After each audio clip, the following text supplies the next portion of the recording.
अस्सलाम वालेकुम नाजरीन व हजरात, आप सभी का तेलंगाना क्राइम न्यूज में इस्तकबाल है। रचकोंडा एसओटी, एलबी नगर सीसीएस और वनस्थलीपुरम पुलिस ने किया 4 अफराद को गिरफ्तार। आज रचकोंडा के commissioner of police Shri DS Chauhan IPS ने एक प्रेस कॉन्फ्रेंस में बताया, वनस्थलीपुरम पुलिस स्टेशन में ऑटो नगर एमआरआर वाइन्स के ओनर वेंकट रेड्डी ने यह कहते हुए शिकायत दर्ज करवाई कि 6 जनवरी 2023 को कुछ लोगों ने मिलकर उससे 25 लाख नकद रुपयों की चोरी की थी और तहकीकात के बाद आज जॉइंट ऑपरेशन में सीसीएस, एलबी नगर, एसओटी रचकोंडा और वनस्थलीपुरम पुलिस ने 4 अफराद को इस चोरी के केस में गिरफ्तार किया और उनके कब्जे से 18 लाख नकद रुपये, 5 मोबाइल फोन्स, एक कार्ड, एक 2 व्हीलर और 2 पासपोर्ट के ज़ेरॉक्स कॉपीज को जब्त किया। ऐसी और ताज़ा खबरों के लिए हमारे चैनल को लाइक, शेयर और सब्सक्राइब करना ना भूलें। आइए देखते हैं मजीद तफसीलात तेलंगाना क्राइम न्यूज़ पे। केस हुआ था करीब 4 दिन पहले।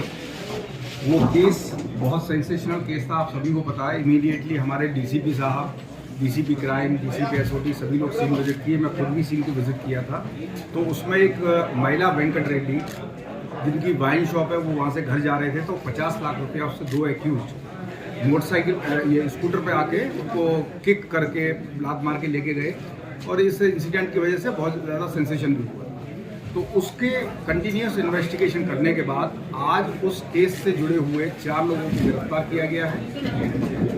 उसमें ये मालूम पड़ा कि जो इसमें से एक मेन एक्यूज्ड है नईम, उसने किसी से पैसा लिया था वेंकट रेड्डी के रिलेटिव से 50 लाख रुपया। वो रियल एस्टेट का काम करता है, उसमें थोड़ा नुकसान हुआ या कोई रियल एस्टेट का डील हुआ, 50 लाख रुपया उसने लिया। जब उसने पैसा वापस मांगना शुरू किया वो वेंकट रेड्डी के जरिए, तो नईम ने अपने 3 साथियों को मिलकर ये प्लान बनाया कि कैसे ही पैसा अरेंज करके पहले एक बार उसको दे देंगे, फिर उसके बाद उससे रॉबरी करके ले लेंगे, तो ये प्रॉब्लम खत्म हो जाता। ये स्कीम बना के उसने एक रहीम गौरी और एक उमर बिन हमजा को मेन तरीके से कांटेक्ट किया। और जो उमर बिन हमजा है वो भी रियल एस्टेटर है। उसका छोटा भाई अली पहले जाके बाइक से, यामा बाइक, वो बाइक भी सीज हो गई है, उससे जाके पूरी रेकी करके आया। रेकी करने के बाद ये लोग हम आपका पैसा वापस करने आ रहे हैं ऐसा कह के उसने दुकान पे बुलाया वेंकट रेड्डी ने।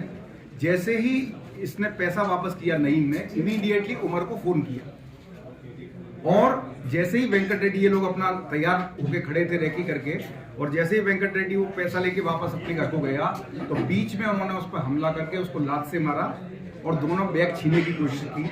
उसके रेजिस्टेंस करने पे, उसने उसको विरोध करने पे एक बैग वहीं गिर गया 25 लाख और एक बैग को लेके ये लोग फरार हो गए।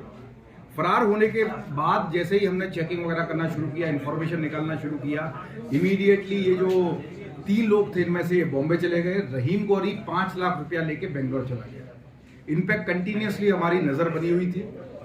एक फहाद ट्रेवल एजेंट है, उसको इन्होंने कांटेक्ट करके पूरी बात बता के कि हमारे अगर डॉक्यूमेंट्स तैयार हो जाए तो यहाँ से उनके दुबई फरार हो जाने का प्लान था।